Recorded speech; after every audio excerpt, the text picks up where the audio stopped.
Svekoliki puče, radosno vam obznanjujem da u četvrtak ili 11.8. s početkom u 20 sati ovdje u Kulturno-umjetničkom centru Travno u našoj popularno zvanoj Mamutici održat će se urnebesna komedija Čarolija imitacije, koja ove godine obilježava svoj 18. rođendan.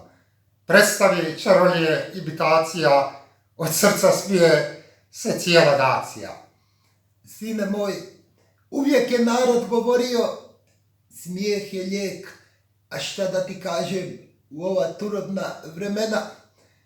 Poslušaj tatu, sine, i dođi na kazališne tribine i zabavi se i nasmi do suza.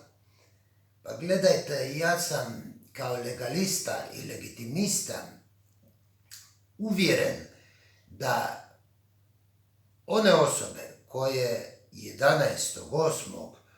u četvrtak s početkom u 20 sati ne dođu u Kulturno-umjetnički centar Travno, da upravo te osobe 11.8.